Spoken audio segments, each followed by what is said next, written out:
So when we started doing this, and we created the CEO group, one of the things that came up was something called BorderPlex. And to be honest with you, I had no idea about BorderPlex. But luckily, I know people throughout the state because I used to be the dean at South Texas College, so I have connections at all the community colleges in the state. So I called the president of El Paso Community College, and I asked him, his name is Dr. William Serrata, I said, William, who is responsible for BorderPlex? He said, well, that's Rolando Pablos. So I found Rolando, and I sent him a message, and being a good business person, he responded right away. So who is Rolando Pablos? Well, he's an individual from Sonora that grew up in Juarez and grew up in El Paso and went to school and has a law degree and whatnot. But more important, he is or was the first CEO of BorderPlex. And not only that, he was involved with the Public Utilities Commission, and also he was our Secretary of State here in Texas. So I spoke to him. I went to visit him in El Paso, in San Antonio. It feels like El Paso, San Antonio sometimes. But I went to visit him in San Antonio, and I asked him to come here. And he very quickly agreed to be here today. So Rolando, thank you for being here. Tell us what you know so we can do exactly what you did in BorderPlex.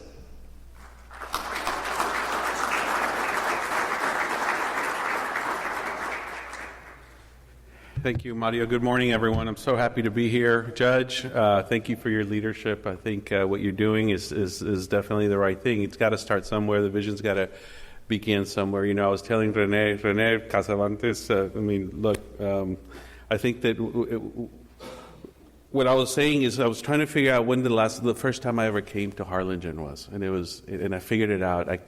I don't know if it's still here, but there was a Confederate Air Force, or there was a group of pilots that had vintage airplanes, right? And my dad was a fan, and so we came here. And I just remember, coming from the desert, I remember coming here and seeing this beautiful greenery here, and it just blew me away, and that's always stayed with me. And so coming here today reminded me of that, and I was trying to figure out, how is it that I can explain to you? Because I'm here to give you a testimonial. I'm not here to tell you what to do. I'm telling you how we did it. But, it was shortly after I came to Harlingen the first time. It was in the early 80s. Went back home, and I used to go on Saturdays to work with my dad in Juarez. He was a dentist. And I remember him taking me to a bank. And when he took me one time to the bank, it was the first time I ever saw a grown man cry. And at that time, I didn't know what was happening. And I could see in my dad's eyes, a look of disgust and also of, fear. And that was because the Mexican government had just nationalized the banks. And my dad lost half of his net worth. They turned all of his dollar deposits into pesos. And so now my dad, working in Juarez, living in El Paso, was making pesos and spending dollars. And so the whole 80s was very difficult for my family. And it reminds me of how difficult it was for Texas, too. I don't know if you remember. I remember going to Houston and seeing just a devastated community because we were reliant on energy, one industry, right? Fast forward, 40 years now, and we're the hottest economy in the world, right? We are the envy of the world. I make a living out of bringing companies from all over the world to Texas, and so I asked myself, well, what happened, right? What happened in those 40 years that now all of a sudden we're on top of the hill? Well, obviously we have NAFTA and all that, but I think where the credit is really due, and it's the fact that we have worked really hard to make ourselves a business-friendly state, right? And, I give Rick Perry a lot of credit because it was with Rick Perry that he began to reform a lot of issues that were really hurting us. I remember being in West Laco with Rick Perry. I used to help him out with some stuff. And so having 30 doctors around the table, all of them concerned about their practices because they were getting sued all over the place. Their practices were in peril. And so Rick Perry went out, and now we have, what we know as tort reform, right? We fixed that, right? We had issues with property taxes. We had issues with regulatory environments. And so slowly but surely, we began to change things that were preventing us from attracting businesses, which is the same things that are affecting California right now, and that's why everyone's leaving. And so over the course of this time, as we become business friendly, some communities saw it coming, and they got their act together, and they began to lay the foundation to also make themselves business friendly, because as the state were business friendly, but the communities, the cities, the counties weren't necessarily business friendly themselves. And so that's where El Paso came in. You have some very strong business leaders in El Paso, and Woody Hunt and Paul Foster and many others that saw it coming. And so they came together as a community, many of them competitors, right? And they recognized that, being that Juarez at that time, and I'm talking maybe 2010, was the most dangerous city in the world. At least that's what they called it, right? I kept going to Juarez, nothing ever happened to me, thank God. And so, I didn't believe it, but that was the image that El Paso Juarez had all over the world. They recognized that. So they went out and hired Dr. Edward Fesser, an economist out of Champaign-Urbana, University of Illinois. And Dr. Fesser came down, did his study, interviewed, and his number one recommendation, actually his only recommendation, was to stop thinking as a city and start thinking as a region. And so now that's, okay, so they took it, but then now what is the region, right? How do we define what the region is? And over there you have Juarez, you have Las Cruces. So you have 3 states, 2 nations, and a bunch of little cities and a bunch of counties, right? And so what these folks did is what the judge is trying to do is bring people together, right? But it's easier said than done, because when you have political boundaries, when you have jurisdictions, it's very difficult to convince people to come together. So what they did, they found a dummy who could go over there and take this on, and so they called on me. I was at the Public Utility Commission. We were handling a lot of issues with electricity generation. We brought a transmission line down to this area, especially when SpaceX was coming. And so I was having a lot of fun. And these guys made me an offer I couldn't refuse, and that was to go back home, hang out with my dad, see my parents, but also to help the community that welcomed me as an immigrant when I was 9 years old. Because I grew up in Ciudad Juarez, and when I was 9, my parents moved us over to El Paso. And so I took that opportunity. I remember coming home telling my wife, we're moving to El Paso, please support me. And she said, absolutely. There was no question about it. So we moved over there. And when I got to El Paso, I got there thinking, I'm just going to create this brand new organization. Everybody's going to come on board. Everything's going to be great. Everybody's going to be happy, because I had actually been told as they were recruiting me that, yeah, everybody's on board. Just come on down. So when I get there, I see the reality of it, right? Yes, they allowed me to develop the business plan. I designed the business plan for BorderPlex. It had to take somebody who was bicultural, bilingual, binational like me, because otherwise, if you don't understand our gente in Juarez or you're in Mexico, if you don't understand that, you can't get this done, because there's a lot of psychology involved in this, right? And so when I was asked to do that, I went down there, and there was a board already set up, kind of like what Judge is talking about. There's already a core group who have committed themselves 100%. Financially, and also, their time and their energy, right? And so it was that group that hired me, but then my immediate assignment is go out and spread the gospel, right? And I remember my first outing as the CEO of BorderPlex Alliance was to Las Cruces, New Mexico. Not friendly country. When I got there, I got the coldest shoulder you can imagine, What the hell are you doing? Why are you trying to do this? Everybody, all the cynics came out, And I remember going home defeated, my first week on the job, right? And so, I began to realize that this was going to be harder than I thought, because everybody's already entrenched. Everybody has, very parochial thinking. And I'm talking about El Paso now, or that region. And so I saw my work cut out for me. If I was to really unite that region, the first thing I had to do was develop trust, right? And so going around, sitting down with people, talking to them, understanding first what they need, not what we're trying to impose on them, right? What does work for them? What are their strengths? What are their weaknesses? And starting to put together a master plan of the community, taking inventory of all the assets. Before they were like El Paso would tell itself, yeah, we have an airport. With BorderPlex, we have 3 airports, right? We have 7 universities. And so we have this multiplier effect that I discovered, where all of a sudden we are way bigger than what we thought if we come together. Ciudad Juarez has all the universities, New Mexico State, all that, right?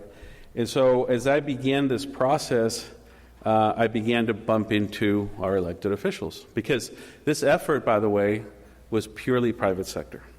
And as a matter of fact, one of my requirements when I accepted the job is definitely keep government as a partner, but it's got to be private sector led, because private sector is the one that comes in with a lana, that puts down the money and can drive the agenda, but then bring in government. Government's essential to this.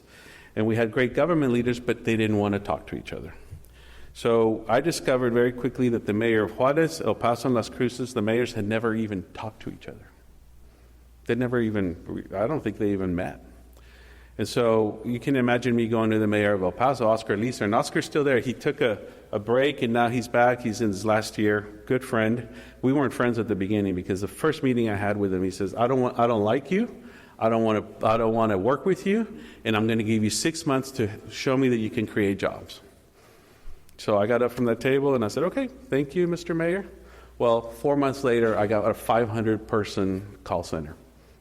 Call center, not what everybody wanted, but I proved to him that we could do it. Jumped on immediately. So I got my first mayor. Then I started working with the Juarez mayor. Got him on board. By the end of the 3.5 years that I was there, we were all traveling together. We're all knocking on doors. And again, it wasn't easy to convince them, but really what really helped me out is I developed that trust. They understood that nobody's going to poach each other's opportunities. They understood that, there's a lot to go around for everybody. Everybody has their strengths. And so a good example is, if you take inventory of, say, all the industrial land space in the region, and if you have a good inventory, well, when a company comes in, it may be a good fit to go to Las Cruces or El Paso. And so everybody was open to the idea. And I took a page from the book of the Denver Economic Development Organization, regional. They have a code of ethics that everybody signs up for, right? And the code of ethics, some of the items on there, provisions, is we will not poach, we will not talk bad about each other. And you can look it up online. I should have brought the link today, but just look up Denver Economic Development Code of Ethics, and you'll see. And everybody signed off to it, right? So that was the first step towards that trust that needed to be developed. Is everybody playing off the same rules? Everybody understanding what the other's strengths are, and everybody playing off their own strengths. And so we did that for El Paso, Las Cruces, and Ciudad Juarez. The other thing that they hadn't been doing is they hadn't been recognizing the investment that was already there. In Juarez at that time, there's probably 300 maquiladoras. El Paso had its own. Santa Teresa had its own. And so what I did is I took all 3 mayors on what I called a thank you tour. We identified the top maquilas, and we went to their headquarters to meet with their CEOs. Because at the maquila level, you're dealing with managers, on-site managers. No, we went to Detroit, Dearborn. We sat down with the CEOs, and I remember sitting down with one. I had all 3 mayors with me. He says, "Gentlemen, how can I help you?" I said, we're here to say thank you for investing in our community. And his jaw dropped. He says, "We've been there for 30 years. Nobody's ever come over, and much less to say thank you," right? And I said, well, here we are. How can we help you? So he gets on the phone, he calls his manager, what's going on, what troubles are you having? Listed them.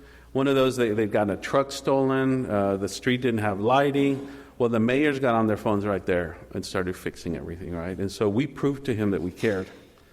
And the next one, and the next one, and the next one. As a result of that thank you tour, which was about over a year, we added 15,000 new jobs to Juarez through expansion. Not new investment, expansion. And these are companies that were getting ready to leave. One time this guy pulls out this paper and he says, this is my security assessment of Ciudad Juarez. So don't come tell me that Juarez is safe. On a scale from 1 to 6, 6 being the most dangerous, I got Juarez at number 5. And I want to pull out. And we're like, wait a second, let's figure it out. Then that's when the mayor of Juarez had to step up and really show that that the company was going to be okay. And not only did they stay, but they expanded. Robert Bosch, that was a company. They added a bunch of new jobs, and we did the same thing for the El Paso side. We went to see the CEO of Wells Fargo. He had some call centers that he was going to put somewhere else. We brought in Prudential. Prudential wanted to begin to develop their back office somewhere else other than in Newark, New Jersey, where they're paying through the nose for employees. And so, we helped Prudential bring their entire accounting department to El Paso. The selling point there was our workforce, right? We talked about how we were educating our folks, how many college students we had. That was a big attraction. But whenever I used to go spread the gospel of the region, I talk about the 4 Qs that are needed to be able to attract. So you have quality of life, quality of industry, quality of place, and quality of workforce. If you focus on those 4 things, then you have a recipe for success. Because whenever you're trying to attract, you have to first make yourself attractive. And the first thing site selectors look at is how well does the area get along with each other? How stable is that government? Are they pro or anti-business? Are they passing rules and ordinances that are going to help or hurt me? How's the workforce? How's the pipeline of talent? And I'll tell you, and this is public, I was very embarrassed because Charles Schwab, I went up to San Francisco, talked to Charles Schwab, bring in a back office, and the one thing they asked me is, we need accountants. Is there a strong pipeline of accountants? And so, we said, yes, we have UTEP, we have an MSU, we can do that. Well, at the end of the day, they weren't getting enough accountants, and so they were disappointed that I wasn't able to deliver the number of accountants that they needed. So they had to start importing. I mean, it was no big deal, but I put my name on the line, saying that we had the right workforce. But if you start taking a look at these 4 Qs, your quality of life is very important, because that's what they're going to look at so that they convince their managers to move here, right, and their spouses. So quality of life is a very important aspect. Schools, recreation, restaurants, everything that involves quality of life, including places to worship. We had a company from Turkey that was looking for a mosque. Well, luckily El Paso had a mosque, and so they were happy with it, and they moved about 14 families from Ankara, Turkey, to El Paso, and they loved it. The families felt really comfortable, and so if you have to work on your quality of life, and that means supporting your restaurateurs, supporting all these small businesses that are really creating that environment for entertainment, for family events. In El Paso, we were lacking in that. The restaurants weren't really top notch, and so we work with the chambers of commerce to help them with customer service. A lot of times we get employees that come in, we don't train them right, and so we work with the chambers of commerce on the quality of place. That's infrastructure. That's really where people focus. They want to know that they have reliable, ample, and affordable electricity, for example, gas service, broadband, public safety, transportation. All those things play into the decisions. And so as a group, RioPlex will have to make sure that you work with every single one of those entities in this vast region to make sure that they're doing what they're supposed to be doing, and if not, to help them out, right? So we work with the electric company in El Paso, our gas company, our water company, our airport. One of the things we worked on the most was air service. And we got air service. We got Allegiant Air, and we got new flights to Denver and Phoenix, because a lot of that region plays with the West, not necessarily this side too much, but we're able to add air service, to the point where we helped with something as small and minor as our taxi services, right?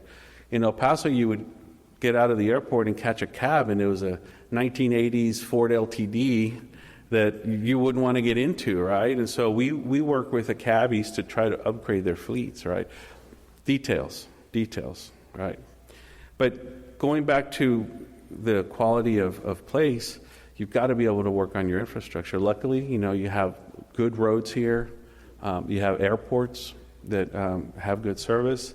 But those are the things that these site selectors do. And by the way, you may have gotten passed up for opportunities and you didn't even know about it, because the way they work is if they identify the Rio Grande Valley, they'll send a couple of secret shoppers to live here for a month, taking notes, riding the bus, going to the movie theater, going to the churches, full assessment, and you don't even know it, right? And so if you make that, then they'll call you. They'll call your economic development teams. But sometimes they'll just pass you up. That's happening to us in San Antonio right now, because we don't have the electricity that we're supposed to have in order to support a lot of that. So a lot of it is going north. And so your infrastructure is extremely important as you start looking at how you're going to work together, right? And workforce is the number one thing. So there's already a lot of groups here that are doing a great job in education, in skills, upskilling. And so as a group now, as a regional group, you're going to have to identify all those organizations that are doing great work and help them and guide them towards industry, guide their educational objectives to support the private sector, right? There's no sense in pumping out a certain type of graduate if there's nothing there for them here, right? And so we talked last night, Joaquin, thank you, we had a great dinner. We talked about logistics. What are we doing in our educational system to help educate individuals in the logistics space? That's just an example. I mean, we have manufacturing, and now we have space. There's so many things that we can talk about, but you got to have that link. And so we work with the universities. Academia is so important for this. So we work with UTEP, with Tec de Monterrey and Juarez, with NMSU. We work with them to be able to show them what industry needed. And so before you know it, we started creating alliances with the maquiladoras, with the companies and the universities, to where now it was the maquiladoras that were driving a lot of that agenda for the educational side of it. So, I hope you can start seeing the pattern here, that you have to come together, you have to work together, but you have to understand each other, and you have to work off of each other's strengths. And that's what we did. And the last part was the quality of industry, which is really small business. Small business is the backbone of the economy, especially here. And so if we're not supporting our small businesses, then we're just shooting ourselves in the foot. If there's no access to capital, if we're not helping small, what I call micro businesses, with simple things like double entry accounting and understanding how to file taxes and all those things, we're not helping them grow. And it is those companies, those small entrepreneurs, or those entrepreneurs that have the small companies, that need the most help. And so you have to work with your chambers so that they support them.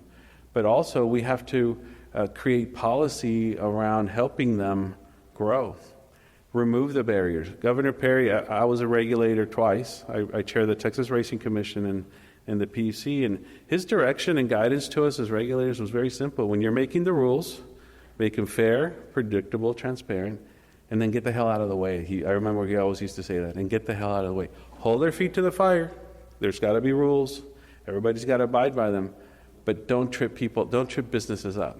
Don't change the rules in the middle of the game. And so, as our policymakers in this region, develop policy, they have to have that in mind. What can we do to help, not to get in the way, right? We had a conversation, Ramiro, I don't know where you are, but about the port and the opportunity we had with a steel mill. Not getting into details, well, that steel mill ended up in Sinton, right? And so I don't know what happened, and there's no one to blame. It's just that it didn't happen, right? And they were knocking on our door here. I wonder what else is out there that has come knock on our door that we haven't been able to land. I've always thought that it's been an honor. I've always had the pleasure of working with Sam Vail on border infrastructure. Sam, we were just talking, I don't know how many years we go back, trying to convince people to invest on the border for the infrastructure. And now that Mexico's cool, right? Now everybody's wanting to come on board, but people like Sam, they set the table for us. Henry Cuellar and Ted Cruz, love him or not, he just got all these presidential permits. Cameron County got one, right? So we've got people that understand the environment for infrastructure. We have the people that understand the needs for helping small business and for making yourselves attractive. And the one way you will make yourselves attractive is if people from the outside come here and see a unified front. Can't say it any other way. Unified front. Check your politics at the door, check all of your preconceived notions at the door, and come in and agree on things that really matter. And for economic development is making yourselves attractive, right? Make yourselves attractive by showing unity, by playing off of everybody's strengths, creating a nice inventory of all your assets, and making sure that this one group is out there promoting for the benefit of everyone, understanding there's a code of ethics, understanding there's agreements to play together. There's competition that's going to happen, but we had this guy. His name was Jerry Pacheco in Santa Teresa. Didn't want to play ball. I never convinced him. And he ran a little group out of Santa Teresa, an economic development group. Just like your innovation bell curve, right? You've got those early adopters, you've got those that are sitting in the middle, and then you got those that'll never do anything. They'll never join you. Well, Jerry was over here. But Jerry, in all of his marketing materials, will use the El Paso Airport as a great thing that he had. He'd use UTEP, and he'd use our hospitals. He'd point to all these things that he didn't want to be a part of, and yet he used them to promote himself, right? And so it's those kind of attitudes that we just need to get away from, because if we are in a parochial mindset, then you'll never get anything done. And Judge, I commend you. I don't know where the judge is. I don't see him here, but there he is. You look.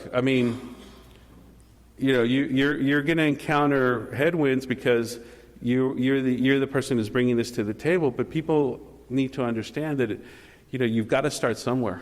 You have to have a model, and then everybody jumps in, right? But nobody's going to jump in if they don't trust you, and that's what I had to do in El Paso, is gain that trust. And it's really not that hard. And people, if they see the big picture and they understand that everybody's going to be able to play together, then it works. And now look, 10, 12 years later, El Paso's on fire. You go down right now, you go see El Paso downtown.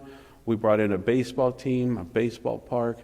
Paul and Woody, bought a bunch of buildings. They're renovating it. They're bringing industry. El Paso is really hot. We brought in a multimodal Union Pacific right there.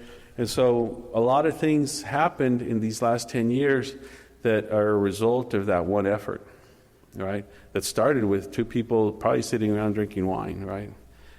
Bringing it together. And then they found somebody like me who truly understood the border, because you have to understand the border. And one of the shocking things was that even people who live on the border, they don't want to adapt. So if you invite somebody from Juarez for lunch, tiene que ser a las 2 de la tarde. They will not have lunch at noon. No, como que. It's in simple things like that you just Come on, man, just adapt, right? And you're not going to change them.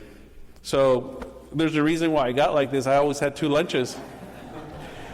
But, all kidding aside, I think being able to bring the Mexican side is essential. And the way economic development works on the Mexican side is completely different. It's run by the governors, right? And so the governors are the ones with the ability to bring that money that's required, all those incentives that are required. And so you also have to be able to partner up with people on the Mexican side that understand the game, and they're also encouraged by promoting the region. One last thing I'll leave you with, and that's politics. One of the things that the El Paso guys did, and you're doing it beautifully here, is to get gubernatorial appointments, get federal appointments of your people here. The more the RGV spends time in Austin and in D.C. representing, the more connections we're going to make, the more people we're going to get to know. And so, you already have great appointments here. Alonso Cantu, U of H, Nolan at UT. I mean, there's a long list of appointments, right? We'll get more, right? There's no reason why the RGV couldn't have had the U.S. ambassador to Mexico. And you got Ken Salas, I have no offense to him, but he's Colorado. Why couldn't it have come from here, right? So those are the things you also have to look at, is you have to play that political game. And El Paso started early. They all said, okay, you're going to contribute to federal, state, local, and they just started bringing in fundraisers and getting people to come visit. And so before you know it, they developed a strong political backing. And then out of that, you start getting appointments. I mean, we have Alex at TxDOT. Take advantage of that, right? I mean, TxDOT is the most prized appointment you can have. Ted Houghton in El Paso brought over $3 billion worth of construction to El Paso. Bruce Buggs in San Antonio, these are the chairs. You go look at San Antonio, it looks like it's blown up. I mean, there's growth construction everywhere. And so with Alex's appointment, I think you should take advantage of looking at broader level opportunities that are regional, right? Alex can help on these huge projects, right? But they have to be regional. And so having folks like them empower in Austin empowers you here, right? In Washington, same thing. And on the Mexican side, getting involved, with the federal government now with Claudia Sheinbaum coming in. I mean, there's a big question mark as to what's going to happen. I'm very bullish, with Marcelo Ebrard running economy and SRE, Cancilleria, that's going to be huge because that's his bailiwick. He knows that. And the Americans like Ebrard. And so now Ebrard's going to be driving that. And guess what? All eyes are on Texas. Even in spite of all the rhetoric and all that, all eyes are on Texas. Not California and not New Mexico or Arizona. It's right here. And so embrace the Mexican side. The issue you're going to run in with is money. They're not going to have as much of the capital available, so you're going to have to be able to bring them on in spite of the fact that they might not be able to write the big checks. There'll be some folks that write checks to RioPlex, but really the bulk of the funding for this has to come from the private sector. I personally wouldn't take any government money as a RioPlex. I don't advise it because then you get into an environment where now you're in the bureaucracy. And it's no offense. I mean, I've been in the bureaucracy, but you're more nimble if you are private sector funded with a very strong government partner, right? So as you begin to develop this process, Judge, your first challenge is going to be in unifying this region, getting everybody to understand that it is possible for everybody to work together. And look, we were just with a friend. He thought I was here to sell him on RioPlex. I said, look, I'm just here to give a speech, and I'm honored that you would ask me to come share this with you. I'll share my secret sauce with you guys because I want you to be successful. And I've been there, I've done that, and now, I'm in a position where I can, share my skill set and my knowledge with the only objective in making sure that you guys succeed. You have access to the world right here. Take advantage of it as a region, right? It's got to happen. You've got all of the ingredients. Now you got to make the soup, and the only way to make it is to put them all together. And So that's going to be, I think, your first challenge is to come together, to earn the trust, and to know that if one person or one community benefits, the rest of the community benefits. Joaquin, thank you for your leadership. I appreciate the invitation. Thank you for the ride. I appreciate that. I got to head back to San Antonio, but I look forward to coming back and seeing how the progress is. Mario, thank you for reaching out to me. I got a cryptic LinkedIn text from Mario, and I wrote back, and I immediately I was sold, because this has always been a passion for me.